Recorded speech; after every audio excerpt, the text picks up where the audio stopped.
Hello everyone and welcome to Community Spotlight, exclusively here on RCN in the Lehigh and Delaware Valleys of Pennsylvania. Glad you could join us tonight. I'm Dan Mowdy. We're going to be talking about a very interesting field known as art therapy. So many uses and so many benefits. And there is a school here, right here in the Lehigh Valley, that is paying attention to what is expected to be a growth in employment and a growth in need for qualified professional art therapists. Cedar Crest College has just introduced a new master's program in art therapy, and it's going to be available to undergrads and master's candidates and non-traditional students, basically anyone with an initial BA degree, to take a look at for this fall in Allentown. We have some very special guests joining us here to tell us all about it. Rebecca Arnold, an assistant professor and the director of the art therapy program at Cedar Crest College. Rebecca, thanks for coming by. Thank you for having me. Jill Odegaard is an associate professor and art department chairman at Cedar Crest College, and they are nice enough to bring along Sharon Leatherman, an art therapy major at Cedar Crest College. Ladies, thanks again for coming to Community Spotlight today. Thank you. Thank you. Well, let's start with just the big frame of the program at Cedar Crest, because it sounds like you've had a very successful and very popular art therapy program all along, based for undergraduate study. Correct. Coming from the chair's position, I can provide sort of the framework. I'm sitting here realizing we're sort of generational in the process of this. I arrived at Cedar Crest in 2000 as an assistant professor, and when I arrived at the college, we had an art therapy focus within the art major, and that was 4 classes in psychology connected to art studio classes, art and art history. And I was, out of personal interest of working with those students, realized that we needed another bridge to make that connection more viable for the students, for them to understand that. And that's where Rebecca comes into the picture. I met Rebecca as actually one of our students was looking for an internship and found Rebecca. She was working as an art therapist at Sacred Heart Hospital in Allentown, and the student contacted Rebecca. Rebecca said, "There's an art therapy program at Cedar Crest." And she contacted me and said, "I'd like to talk more." And then the two of us began a dialogue of bringing Rebecca to campus to teach as an adjunct faculty member. And from there it grew, and last fall it officially became a standalone undergraduate major at the college. Fantastic. Rebecca, it sounds like a great marriage of town and gown right here in Allentown. It worked out really well for me. I was excited. I think when the student first contacted me, I was just thinking, there can't be art therapy in Allentown yet. Is that true? Is that true? And just the educational piece of it. Yeah. I was very excited. And when I met Jill, it just that match just happened very organically. And I think that started everything. That started the ball rolling. We got the intro to art therapy, or the intro in art therapy class started. We went into a practicum class. We got an applications class going.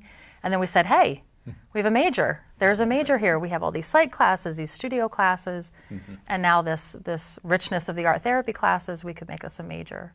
So it happened very easily, I think.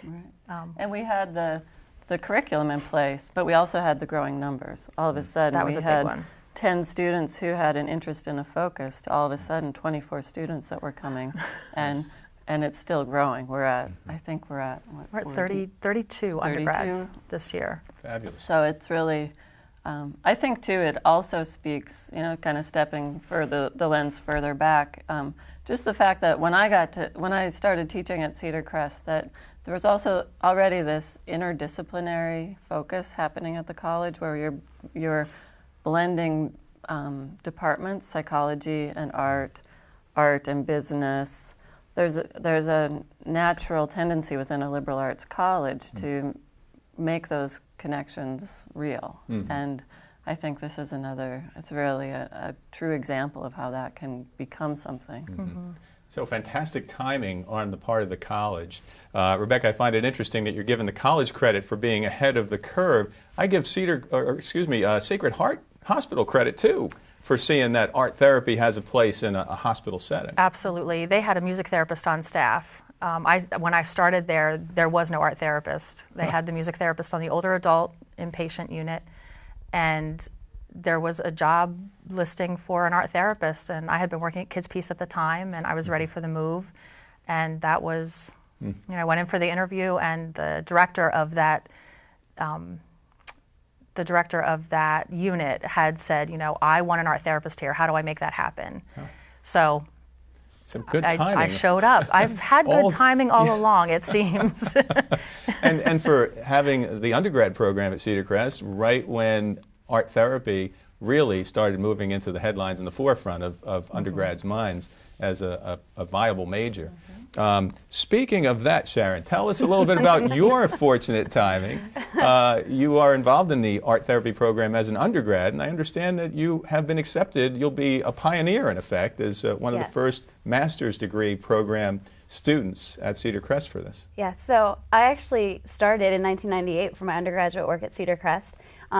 Was a student of Jill's when she came in, and I graduated with a Bachelor's of Art in Fine Art in 2002. And then didn't go on to pursue my master's in art therapy. So in the summer of 2012, I decided it was time to take that next step, and unknowingly came back to Jill and said, I want to move on in my career, what do I do? And she introduced me to Rebecca, and voila, I came back to Cedar Crest. So took a couple of the undergraduate art therapy level classes, and have been accepted to start as a pioneer in 2013. So. Well, congratulations, and I like that phrase, I've come back to Cedar Crest. It might have some staying power there. We're going to talk more about this wonderful program. It's a Master's of Arts in Art Therapy, and it's available at Cedar Crest College. We'll be talking more about that right after this on Community Spotlight.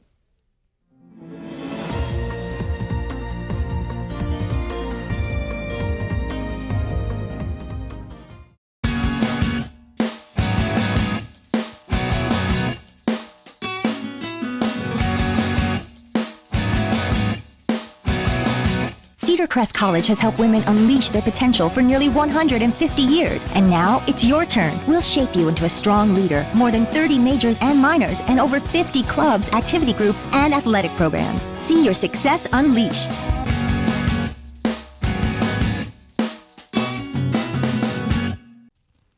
Well, the numbers support the need for art therapists on the professional level. Bureau of Labor and Statistics says that art therapy is a growing field, projecting a 15% increase in the number of art therapists that they'll need in the next 10 years, in accordance with the demand for these professionals. Cedar Crest College, now the only school in eastern Pennsylvania to be offering a master's degree program in art therapy, studio-based, and that's a real feather in the cap of the administrators at Cedar Crest College. Ladies, let's talk a little bit about art therapy. What is it, the applications, and what are some of the reasons maybe that you see the need and the popularity of it, both as a major and as a profession these days? As looking at the overall picture of our student body, what I've seen is that students come with an interest in making art and look for ways to have a career in art.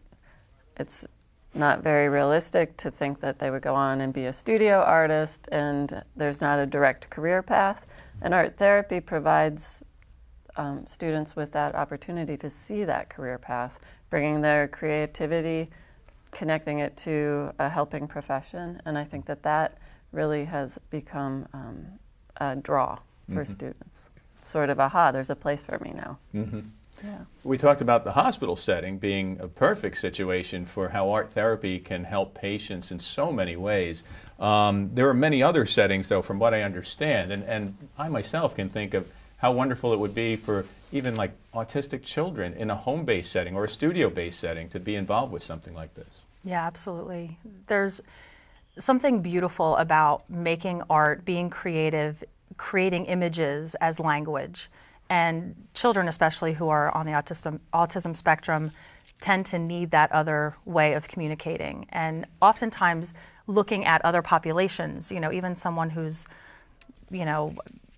a middle-aged adult who's going through some really severe depression from whatever life is bringing them, that language can come out through image. And so the art becomes a very important aspect of communicating what's going on inside. We just saw some photos of art therapy in motion, both being taught at Cedar Crest College, but also applied. And the clients there were from Hidden Meadows on the Ridge in Sellersville, Pennsylvania.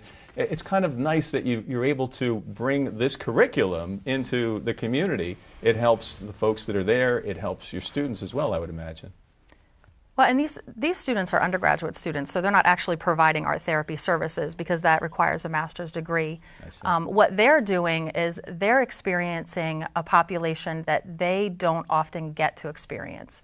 You know, they have grandparents, they spend time with them, but in this larger context, getting to spend time and figuring out how to create a relationship with somebody that you don't know is key to the undergraduate portion of the practicum class that we call it. So they're going out and getting practical experience. I see. One of the things they get to do is invite an art activity, so an art-based activity that is meant to provide socialization, relaxation skills, and the older adults who are at Hidden Meadows on the Ridge I have a sign, I have actually a picture on my desk that they had created a sign, Welcome Cedar Crest Students, and after 9 weeks after we were leaving, we'll miss you, Cedar Crest. So they form really strong attachments with the older adults and the students form these attachments, and there was some tears at the end, you know, when we're leaving. But it's more about that relational building and that intergenerational look at building relationships. So it's a big part of it. Yeah, the master's program will bring us the art therapy students, the people who are actually practicing on a deeper level. I see. And I would imagine their involvement will be in the community as they look to bring some practical hours into their studies. Would that be the case? Yeah, and I would also like to say too, when we think of the word therapy, it's as though there's a built-in connotation that it's in need of help. We're helping, and I think I've talked with Rebecca too about how art therapy can go into a community in a healthy way, where it's not about healing troubles. It can be about building community and bringing people together, so it can be very healthful and not focus so much on therapy.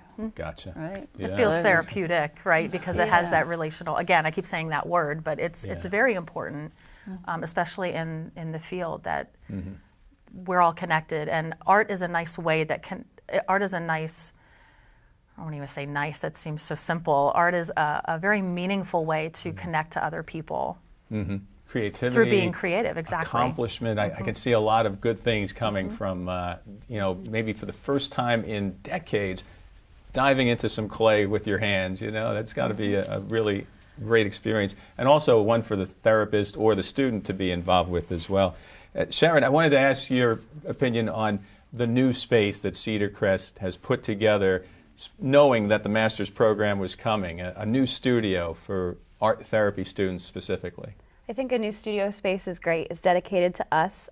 It's open, it's bright. It just gives you a sense of excitement of being one of those first people to get to be into that space. So. And mess up the walls. Yeah. They're not staying clean for long. They're not going to be white for very long. There's those pottery wheels, I'll tell you. Now, the grand opening was just a few weeks ago from the airing of this show, and it was a pretty magnificent event from what I've been reading about. Yes, lots of people from the community came to see the facility, and then Rebecca did a question and answer session for people who are interested in applying to the program, but also just to get general information about the potential of what this program can become. Fantastic. I'm just looking down the list of different employment opportunities in Sharon's future and your colleagues in your class as well. Hospitals and clinics we talked a little bit about, outpatient mental health agencies and day treatment facilities, residential treatment centers, domestic violence and homeless shelters, community agencies, nonprofit settings, correctional facilities, elder care, art studios, private practice, schools, colleges, and universities will all be looking for qualified professional art therapists. We're going to take a quick break here, and we'll be back with our final segment to find out if you're interested, how you can get involved, and we'll be telling you a little bit more about this great program at Cedar Crest College. Stay with us.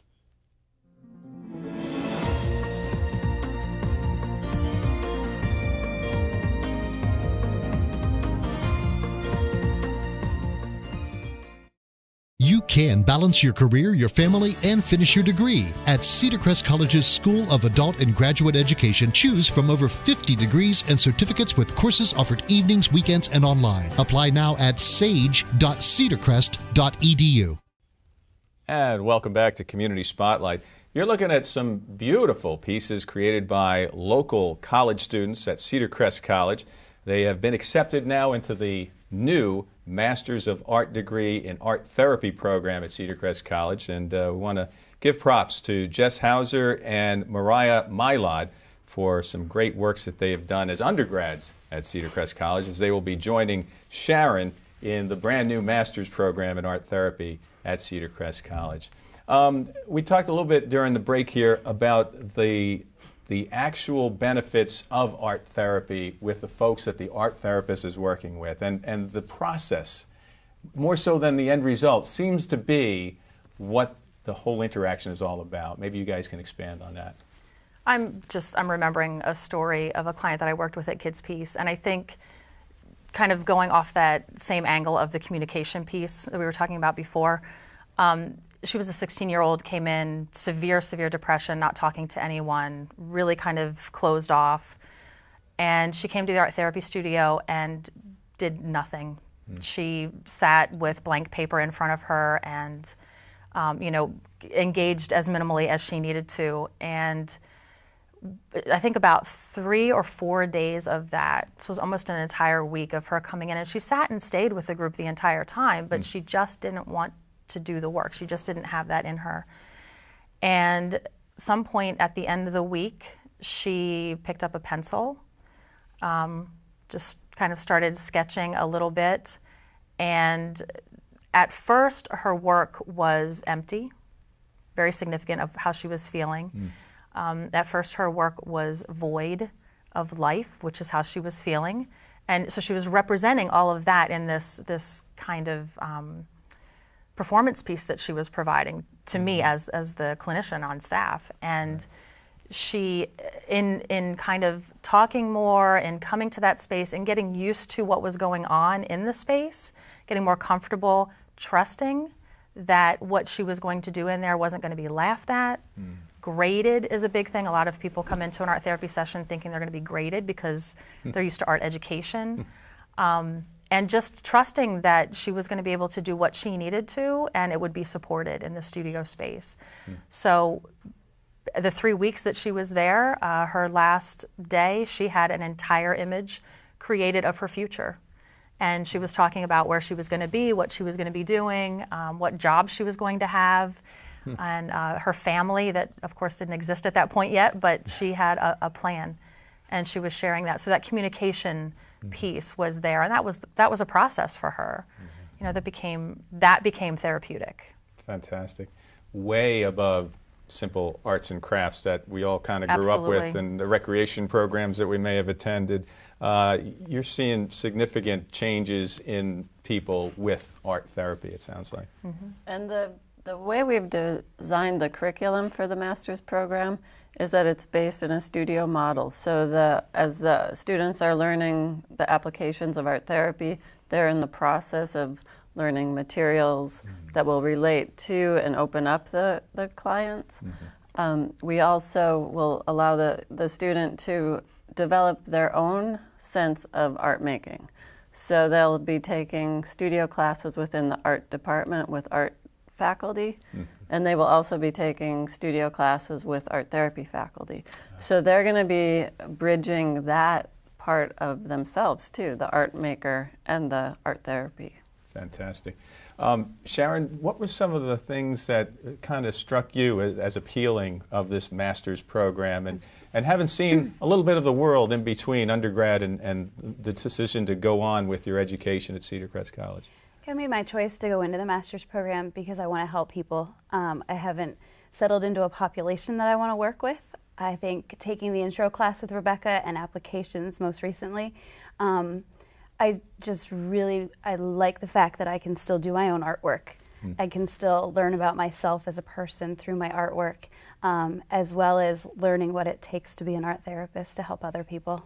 Fantastic. What would you say the qualities that are needed for somebody who wants to take this on, a master's program in art therapy at Cedar Crest? I think within myself, I think of myself as a compassionate, caring person, also able to relate to people. I think that's one of the big things that we talk about is how easily you can relate to different groups of people, whether it be children or in mental health or with the elderly. Being strong and knowing yourself and knowing your limits. So. And the response now, I imagine you've gotten more than just the local response to this program now being offered at Cedar Crest College in Allentown. Tell us a little bit about what the rest of the world is saying about this. I don't know what they're saying. It's all fairly new. I would dream that they're saying yippee. I think it's been very exciting to see how far it has developed in our small little community at Cedar Crest. And now all these people, you know, we're on Facebook, we're on Twitter, we have all these kinds of connections out there. I'm connected to other art therapists who are living in Wisconsin and California and New York, and they're saying, aha, there's another art therapy program, this is fabulous. Knowing that another one exists to create professional art therapists is very positive. And so oftentimes in the education part of this, you know, art therapists who are now educators, we know what the other programs are doing, and we're able to say, you know, I think my student would fit better in this particular environment. So, you know, Cedar Crest being that more studio-based part, that therapeutic art therapy studio, where they're coming into, you know, a messy room that can get even messier, will just allow more freedoms. That's where a true artist feels the most comfortable, isn't it? Absolutely. Well, ladies, I want to thank you for coming on and talking with us here on Community Spotlight about the new master's program, studio-based art therapy program at Cedar Crest College. Brand new studio space. Sounds like it is a terrific opportunity for any undergrad or, as you said, non-traditional student who has a strong art and therapy background to take a look at, and maybe one that's not even, you know, maybe looking to redirect their lives. Is that an opportunity as well for somebody who's not really, doesn't have the credits in arts or therapy to take a look at this? Absolutely. People who have a general interest, who have some background in studio, some background in psychology. Those are like the basic components. We go back to kind of where I started. Right. Can build in and get the experience. Excellent, Jill. I want to thank my guests again, Rebecca Arnold, Jill Odegaard, and Sharon Leatherman. Thanks again. Cedar Crest College, Master of Arts in Art Therapy. Thanks again for joining us. Good night, everyone.